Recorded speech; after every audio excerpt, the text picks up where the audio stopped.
Now second thing जो हम Bohr के मॉडल को यूज़ करके डिराइव कर सकते हैं, that is energy of electron in any orbit of a one electron system. तो वन इलेक्ट्रॉन सिस्टम के किसी भी शेल में अगर इलेक्ट्रॉन मूव कर रहा है तो वो जिस एनर्जी के साथ मूव कर रहा है हम उस एनर्जी को भी कैलकुलेट कर सकते हैं। Now energy is the sum of potential energy and kinetic energy. So the value of potential energy for one electron system is minus ZE square by 4 pi epsilon naught R। जबकि अगर हम kinetic energy की value की बात करें तो kinetic energy की value है minus ZE square divided by 8 pi epsilon naught R। Sorry, it is plus ZE square by 8 pi epsilon naught R। तो अगर हम पोटेंशियल एनर्जी और काइनेटिक एनर्जी में रिलेशन देखें तो हमारे पास potential energy is equal to kinetic energy multiply by -2। So ये हमारे पास इलेक्ट्रॉन की पोटेंशियल एनर्जी और काइनेटिक एनर्जी में रिलेशन बन जाता है। नाउ अगर हम ओवरऑल एनर्जी की इक्वेशन देखें तो it is minus e square m into Z square divided by 8 epsilon naught square H square into n square. So now energy electron की नेगेटिव में होगी हमारे पास। तो अगर इलेक्ट्रॉन किसी भी शेल में है तो एनर्जी क्या है, नेगेटिव है।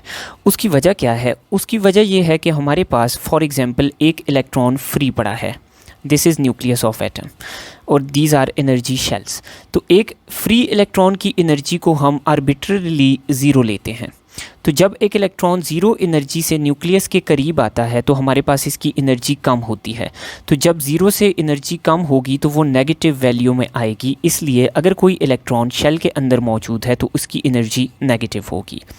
नाउ हमारे पास जेड स्क्वायर और एन स्क्वायर वेरिएबल हैं, जबकि E square M divided by 8 epsilon naught square H square constant हैं। तो जब हम इन कॉन्स्टेंट्स की वैल्यू डालते हैं तो किसी भी वन इलेक्ट्रॉन सिस्टम के लिए हमारे पास एनर्जी की इक्वेशन आती है -2.178 into 10 raise to the power -18 joules multiply by atomic number square divided by shell square.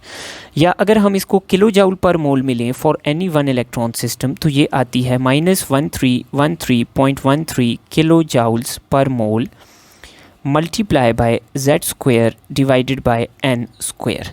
So यूँ हम किसी भी शेल की एनर्जी कैलकुलेट कर सकते हैं for any one electron system. So one electron system के लिए हमने यहाँ पर एटॉमिक नंबर और नीचे क्या डालना होगा, atomic mass. Now I have previously discussed कि वन इलेक्ट्रॉन सिस्टम्स में हम ज़्यादा डिस्कस करते हैं हाइड्रोजन के एटम को। तो अगर हम हाइड्रोजन के एटम के लिए इस इक्वेशन को स्पेसिफिकली लिखेंगे तो फिर हम कैसे लिखेंगे? तो हाइड्रोजन के एटम के लिए energy is equal to -2.178 into 10 raise to the power -18 joules. Now Z is 1 for hydrogen, so Z ignore हो जाएगा, 1 के बराबर आ जाएगा। तो इसको हम डायरेक्टली एन स्क्वायर से डिवाइड कर देंगे। सो ये दो इक्वेशंस बन जाती हैं जाउल और किलो जाउल में हाइड्रोजन एटम के किसी भी शेल की एनर्जी को कैलकुलेट करने के लिए।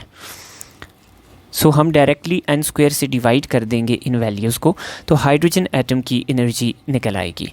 For example if we are asked कि हाइड्रोजन के सेकंड शेल की क्या एनर्जी है, तो सेकंड शेल की energy is equal to -2.178 into 10 raise to the power -18 joule divided by 2 square. n is 2, तो 2 का square is equal to 4। So ये हमारे पास सेकंड शेल के एनर्जी की वैल्यू है। सो इन दो इक्वेशंस को यूज़ करके हम किसी भी वन इलेक्ट्रॉन सिस्टम या हाइड्रोजन एटम के किसी भी शेल की एनर्जी को कैलकुलेट भी कर सकते हैं और दो डिफरेंट शेल्स की एनर्जीज़ को कंपेयर भी कर सकते हैं। For example if we are asked hydrogen के थर्ड शेल और सेकेंड शेल की एनर्जीज़ के अंदर क्या रेशो है, यानी थर्ड शेल की एनर्जी सेकंड शेल से कितनी ज़्यादा है, तो उसके लिए हम क्या करते हैं, थर्ड शेल की एनर्जी को डिवाइड कर देते हैं सेकंड शेल की एनर्जी से। तो थर्ड शेल की एनर्जी है -2.178 into 10 raise to the power -18 joules divided by 3 square यानी 9। जबकि सेकंड शेल की एनर्जी नीचे आएगी डिवीजन में, तो सेकंड शेल की एनर्जी है -2.178 into 10 raise to the power -18 joules divided by 2 square यानी 4। तो अब चूंकि 4 यहाँ नीचे है तो ये इधर आके यूँ मल्टीप्लाई हो जाएगा। नाउ अगर हम इसको सिंप्लीफाई करें तो ये दो वैल्यूज़ एक दूसरे से कैंसिल हो जाएंगी और थर्ड शेल और सेकंड शेल की एनर्जी के दरमियान जो रेशो है दैट इज़ 4:9। अब देखने में तो ये लगता है कि 4/9 की वैल्यू छोटी है, लेकिन हमारे पास चूंकि एनर्जी की वैल्यू यहाँ पे नेगेटिव है तो नेगेटिव में जितनी छोटी वैल्यू होगी अल्टीमेटली हमारे पास वैल्यू उतनी ही बड़ी होगी। For example -3 is greater than -5, तो यूँ हमारे पास this ratio becomes greater eventually. Now अगर हमारे पास है first shell, then second shell, then third shell and fourth shell, तो अब हमारे पास इन शेल्स की जो एनर्जी है उसमें क्या डिफरेंस है। तो कीप इन माइंड कि एनर्जी का n स्क्वायर के साथ इन्वर्स रिलेशन है। तो जैसे जैसे हम ऊपर जाते जाएंगे तो हमारे पास energy due to inversely proportional to n square, तो एनर्जी डिफरेंस डिक्रीज़ होता जाएगा। इट मीन्स कि फर्स्ट शेल और सेकंड शेल में जो एनर्जी डिफरेंस है दैट इज़ मैक्सिमम, फिर थर्ड और सेकंड शेल में एनर्जी डिफरेंस थोड़ा कम है, then fourth and third shell. तो जिस तरह रेडियस का डिफरेंट था उसके एग्जैक्टली ऑपोजिट एनर्जी का डिफरेंस है। तो एनर्जी के डिफरेंस की क्या हमारे पास रेशो है, सेकंड शेल और फर्स्ट शेल की एनर्जी का डिफरेंस मैक्सिमम है, देन थर्ड शेल और सेकंड शेल की एनर्जी का डिफरेंस सेकंड नंबर पे है, then fourth and third shell, और इसी तरह हमारे पास सो ऑन ये कंटिन्यू होगा ट्रेंड।